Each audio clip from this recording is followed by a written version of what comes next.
அனைவருக்கும் வணக்கம் நண்பர்களே. நீங்கள் பார்த்துக்கிட்டு இருக்கிறது யூனிவர்ஸ் ஆஃப் கண்டெய்னர்ஸ். வீடியோக்குள்ளே போகிறதுக்கு முன்னாடி மறக்காமல் சப்ஸ்கிரைப் பட்டனை ப்ரெஸ் பண்ணிடுங்க. பக்கத்தில் இருக்கிற பெல் ஐக்கானையும் ப்ரெஸ் பண்ணிடுங்க. அப்போ தான் நான் போடுற ஷிப்பிங் கண்டெய்னரை பற்றின வீடியோக்கள் உங்களை உடனுக்குடனே வந்து சேரும். இந்த பதிவில் நாம் எதை பற்றி பார்க்க போகிறோம் அப்படின்னா, இன்றைக்கான பதிவில் இந்த கண்டெய்னர்களை பயன்படுத்தி ஒரு மிகப்பெரிய அளவில் ஒரு கல்யாண மண்டபம் மாதிரியோ இல்லை ஒரு மிகப்பெரிய ஒரு ஹால் மாதிரியோ ஒரு ரெஸ்டாரண்ட் டைப்பில் இந்த மாதிரி மிகப்பெரிய விசேஷங்கள் வைக்கிறதுக்காக ஒரு கிராண்டியான ஒரு ஃபங்க்ஷன்ஸ்லாம் இந்த மாதிரி வைக்கிறதுக்காக ஒரு கல்யாண மண்டபம் ஒரு பெரிய மால் இல்லை வேறு ஏதாச்சும் ஒரு செட்டப்போ கண்டெய்னரை பயன்படுத்தி பண்ணுறோம் அப்படிங்கும் பொழுது அது எப்படி இருக்கும், அதோட ப்ரைஸ் தோராயமாக எவ்வளோ வரும், அதோட குவாலிட்டி எந்த அளவுக்கு தாங்கும் அப்படிங்கிறத பற்றி தான் பார்க்க போகிறோம். அதே சமயம் இந்த மாதிரி ஒரு மிகப்பெரிய ஸ்ட்ரக்சரில் மிகப்பெரிய அளவில் கண்டெய்னர்களை பயன்படுத்தி செய்ய முடியுமா அப்படிங்கிறது தான் பார்க்க போகிறோம். இப்போ இந்த டிசைனில் பார்த்தோம்னா ஒரு ஜஸ்ட்டு ஒரு லே அவுட் ட்ராயிங் மாதிரி தான் இதில் இருக்கும். பட் ஆனால் இது எல்லாமே கண்டெய்னரோட சைஸை மையப்படுத்தி தான் இந்த டிசைன் செய்யப்பட்டிருக்குது.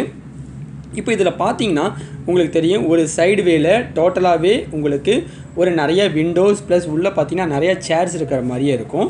இப்போது இதோட டாப் வியூவில் பார்த்தோம்னா உங்களுக்கு தெளிவாக தெரியும், கண்டெய்னரை தொடர்ந்து அடுக்கி வச்ச மாதிரியே உங்களுக்கு ஒரு டிசைன் தெளிவாகவே தெரியும். இப்போது இந்த டிசைனில் பார்த்தோன்னா மொத்தம் எத்தனை கண்டெய்னர்கள் பயன்படுத்தப்பட்டிருக்கு அப்படின்னு பார்க்கும் பொழுது ஒரு 10 to 15க்கு மேலேயான கண்டெய்னர்கள் பயன்படுத்தப்பட்டிருக்குது. எல்லாமே ஒரு 40 அடி கண்டெய்னர்கள் பயன்படுத்தப்பட்டிருக்குது. உள்ளே பார்த்தோம்னா இது எல்லாமே பார்த்தீங்கன்னா ஒரு ஹேலோ ஸ்பேஸ் தான்.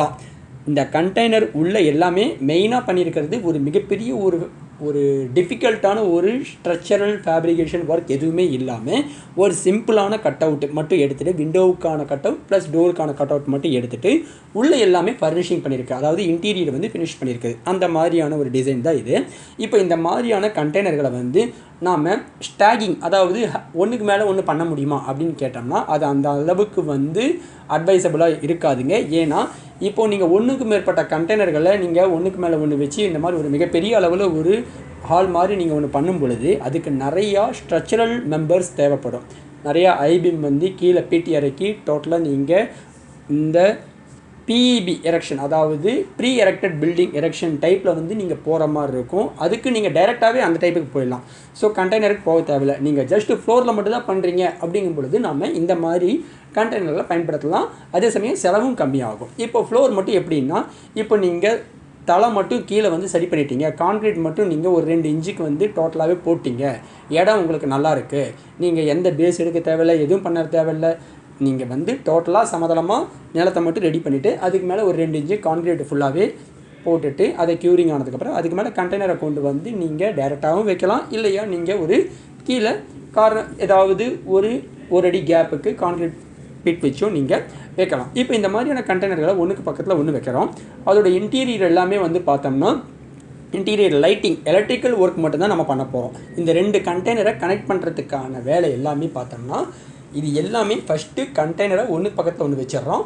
அது வச்சுட்டு அதுக்கப்புறம் அதாவது ஸ்பாட்டில் தான் எல்லாமே பண்ணுற மாதிரி இருக்கும். இல்லை நீங்கள் தனியாக மேனுஃபேக்சர்கிட்ட ஒரு 10 கண்டெய்னர் ஆர்டர் பண்ணுறீங்க, நீங்கள் பண்ணிக்கிறீங்க அப்படிங்கும்பொழுது நீங்கள் உங்களுடைய இடத்துல, அதாவது சைட்டில் நீங்கள் இந்த கண்டெய்னரை திரும்ப இன்ஸ்டால் பண்ணும் பொழுது திரும்ப நீங்கள் வெல்டிங் ஒர்க்கு, அதுக்கு மேலே ஏதாச்சும் ட்ரில்லிங் பண்ணுவீங்க, கனெக்ஷன் பண்ணுவீங்க, வேறு ஏதாச்சும் ஒர்க்குகள் வரும். ஸோ அந்த மாதிரி வரும் பொழுது திரும்ப அதுக்கு மேலே எந்தெந்த இடத்துல நீங்கள் ஒர்க் பண்ணிங்களோ அந்தந்த இடத்துல தான் ஒரு கோட் பெயிண்ட் அடிக்கிறோம். இல்லை நீங்கள் உங்களோட சைட்லேயே டைரெக்டாக கண்டெய்னர் எல்லாத்தையுமே இறக்கி அதே இடத்துலேயே ஃபேப்ரிகேஷன் ஒர்க் எல்லாமே பண்ணி இன்டீரியர் ஒர்க் பண்ணி அதுக்கப்புறம் கனெக்ஷன் ஒர்க் எல்லாம் பண்ணதுக்கப்புறம் ஃபைனலாகவே பெயிண்ட் அடிக்கிற மாதிரி நீங்கள் பிளான் பண்ணாலும் பிளான் பண்ணிக்கலாம். அதுக்கு தகுந்தபடி நீங்கள் எந்த மேனுஃபேக்சருக்கு ஆர்டர் கொடுக்குறீங்களோ அந்த மேனுஃபேக்சர்கிட்ட அதுக்கு தகுந்தபடி பேசிக்கிட்டு நீங்கள் ஒர்க் ஆரம்பிக்கிறது நல்லது.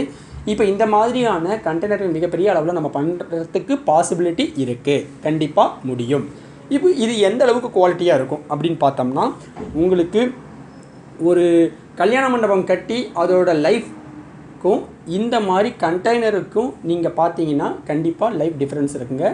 சிவிலில் நீங்கள் பண்ணுறது லைஃப் அதிகம் கொடுக்கும்.